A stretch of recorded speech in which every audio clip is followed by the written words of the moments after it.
What makes a great Egyptian dance teacher? What differentiates between average teachers and extraordinary teachers that change the way you dance and, most importantly, change your life? Teachers that mark you forever. Here's the theme of this video, inspired by my beautiful students, gorgeous dancers that I have been meeting for more than 20 years in my career in Egypt and around the world. Dancers from all walks of life, different levels, different cultures, different mentalities, different goals, potential and limits. All of them have carried me here.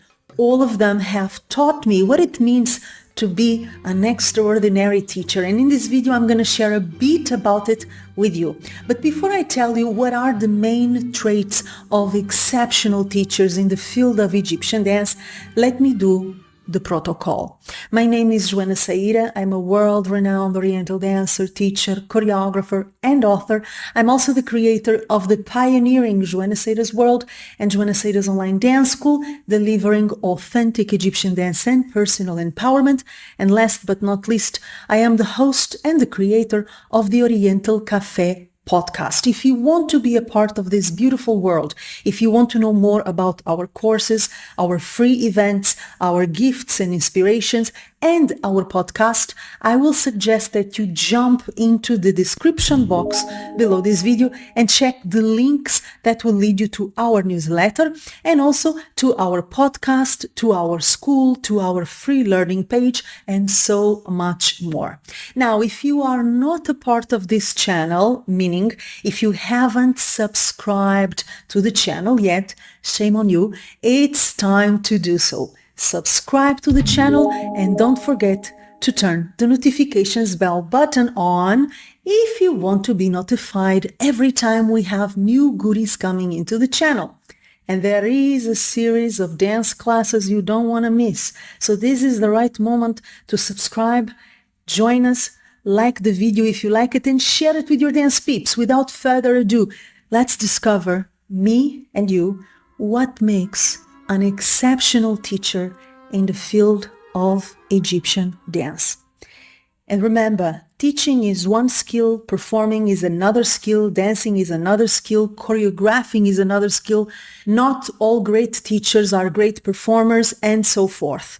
Every single area in the field of Egyptian dance, choreographing, performing, teaching, lecturing, writing, are specific fields. And sometimes you're very good at one, you're not so good at the other. So make sure you find where is your strength, where you are at your best, and invest in it if that's a wish that resides in your heart. Now, we're going to launch the traits of exceptional teachers. Ready? Take notes.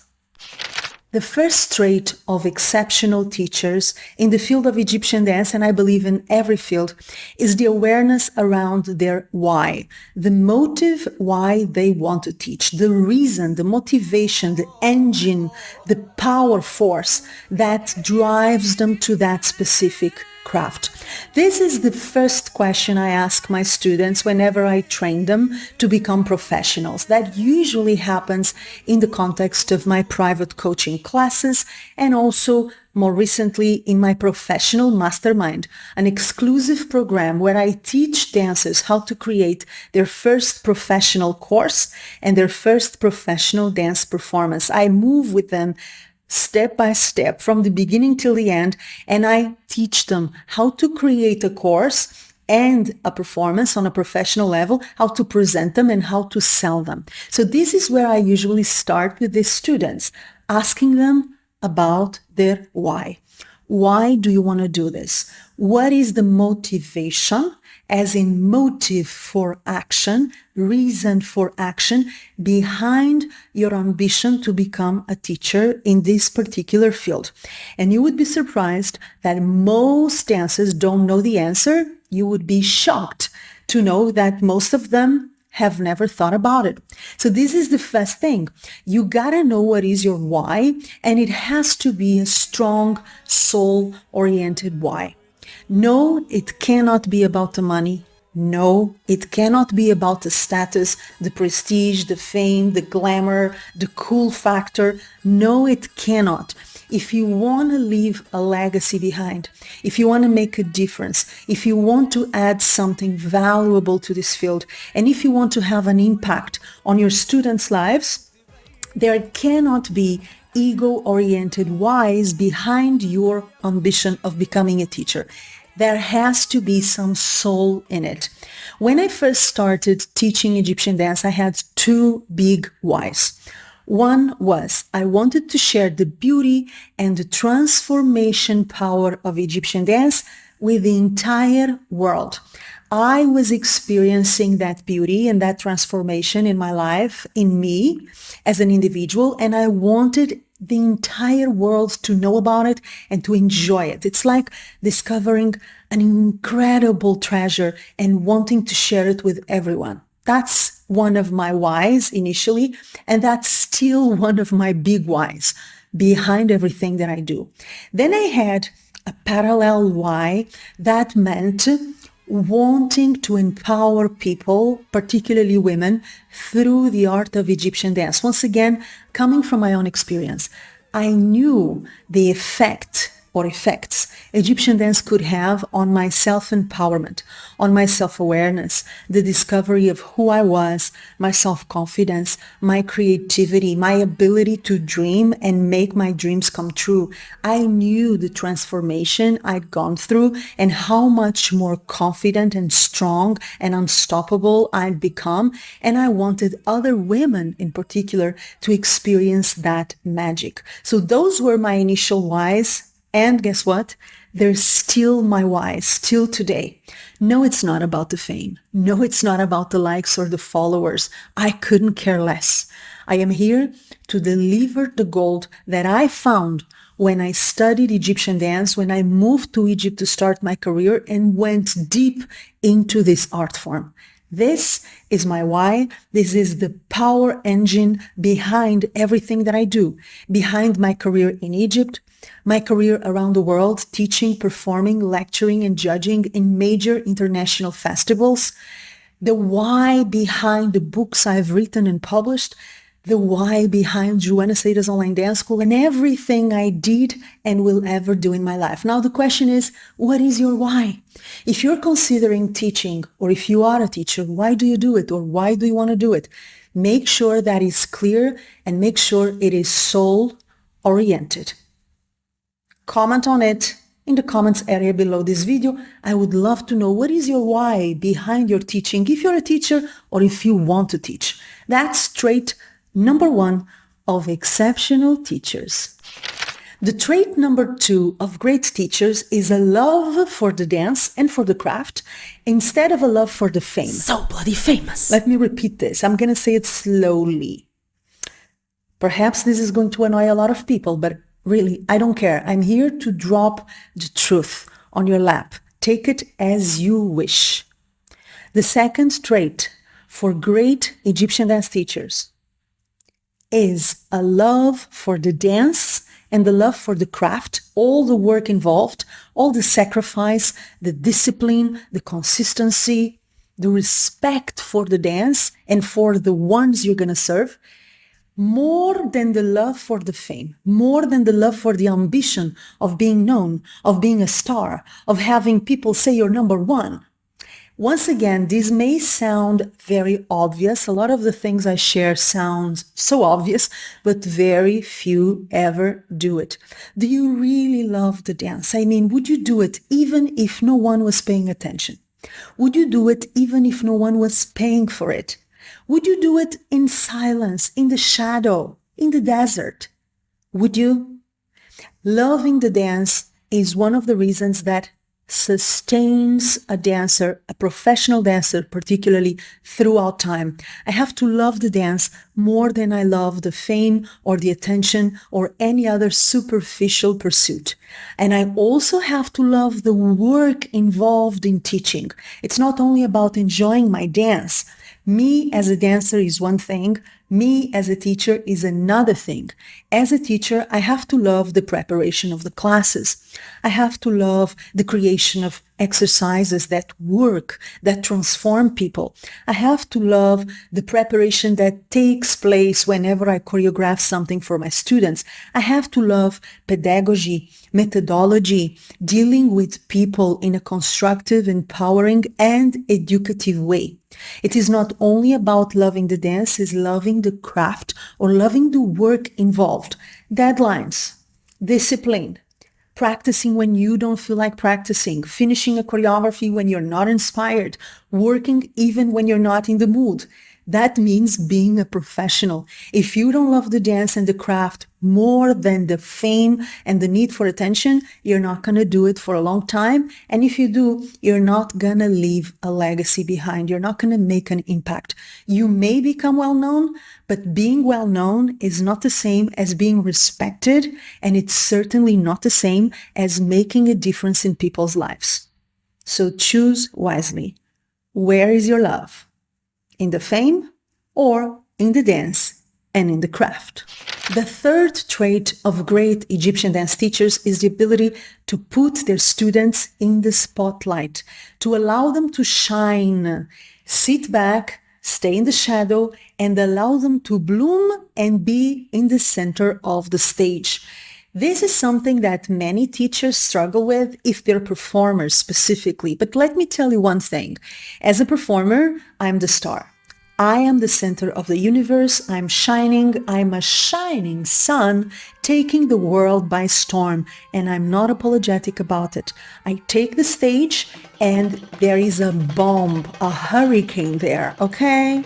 So that's me as a performer. But as a teacher, I sit back, I stay in the shadow, and I create the conditions so that my students, not me, can shine. So that my students, not me, can be in the spotlight, in the center, so they can be the star.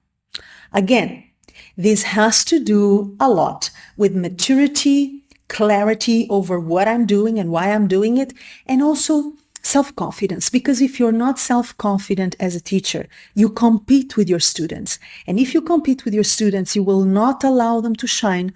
You will not allow them to stay in the spotlight. You will not give them the tools to shine on their own because you want to be a star. You want to be the center of attention. You want to be at all times shining, the sun that lights up the room.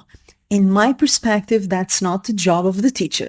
So yes, as a performer, I shine, I am the sun. As a teacher, I sit back, I become the moon, I reflect back on my students, and I make them, not me, the star of the show.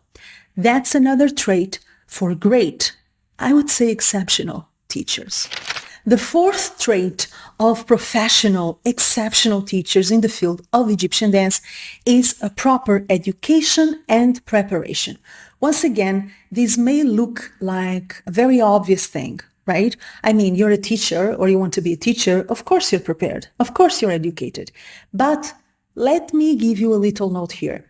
In the field of Egyptian dance, we don't have an academic standard to follow through, an academic standard to demand specific knowledge and preparation from teachers, and we certainly don't have the dignity and the value that the dance deserves to receive.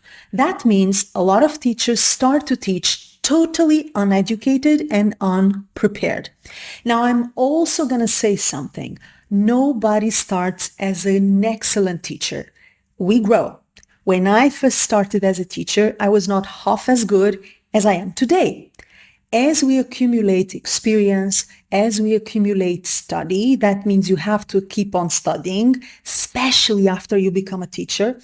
After we have observed our students, what works, what doesn't work, what is good for them, what is not. After you have requested for their feedback, not only the positive, but also the negative feedback.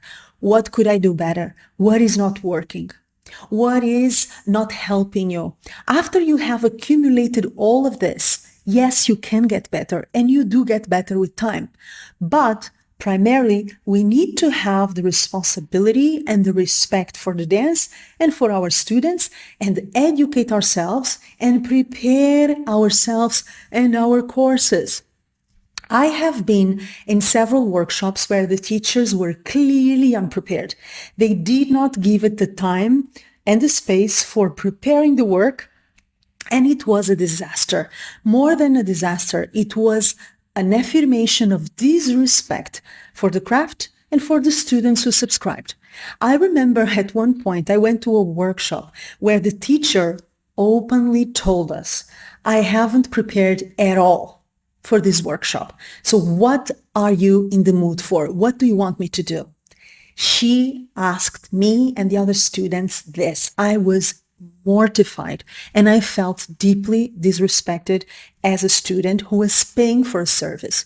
So remember, teaching, just like performing or lecturing or writing or judging, is work, is a service. It's not the same as having fun in your living room. So you gotta be educated for it and you gotta prepare your work firsthand.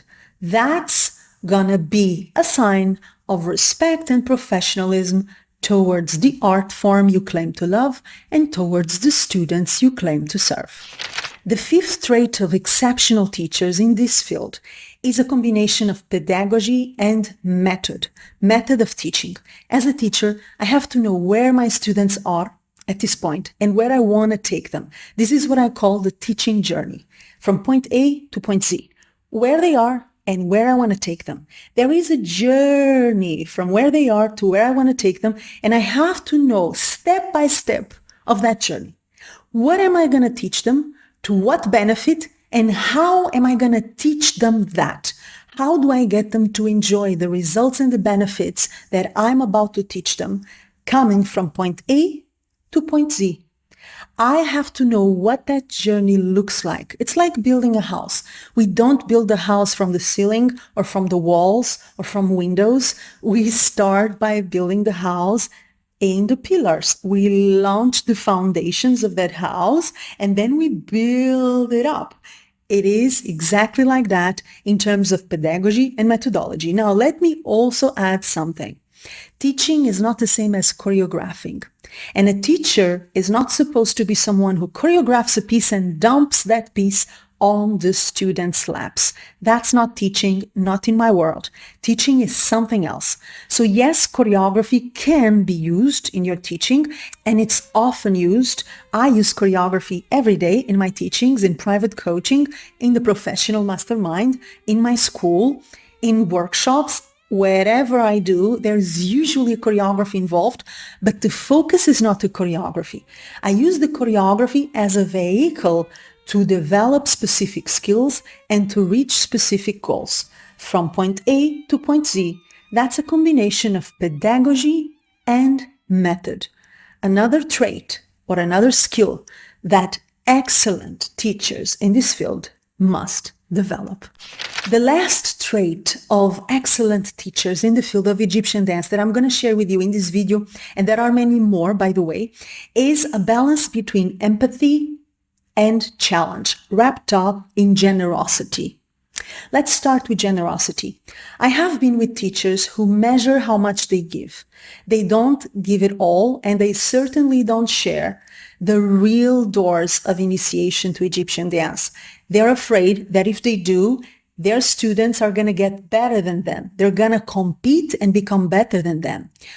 Needless to say, this is not a position I endorse. I don't believe in competing, and certainly not with my students. Others may compete with me. It's their choice. I don't compete with anyone, much less with my students. I am there to make them the best possible dancers in their own right. I'm not there to give them just enough so the time slips by and the class happens and they don't really receive what makes a difference in their dance evolution. I want to make a difference in their dance evolution. And yes, I will share the tricks and the little somethings that nobody else will share with them to allow them to shine to the fullest. There never be me. I will never be them. There is no comparison or competition to be had. So yes, generosity, giving it all, opening all the boxes to your students. That's a trait of excellent teachers with a combination of empathy and challenge. What is empathy and challenge? I challenge my students to the point where they're growing, they're excited, perhaps struggling a little bit, but full of enthusiasm. I don't challenge them to the point of frustration. When they feel this is not for me, maybe I'm not that good, maybe I'm not able to do this, maybe I should quit. So we have to measure how much we can push people, how much you can challenge someone to the point that you keep them growing and moving forward, but excited, not frustrated. At the same time, remember that teaching is about people. When I teach a group, big group, small group, a person in my private coaching or in the professional mastermind, I have to remember there is a person in front of me. This is not a client. This is not a number. This is a person with feelings, with insecurities, with stuff going on in their life.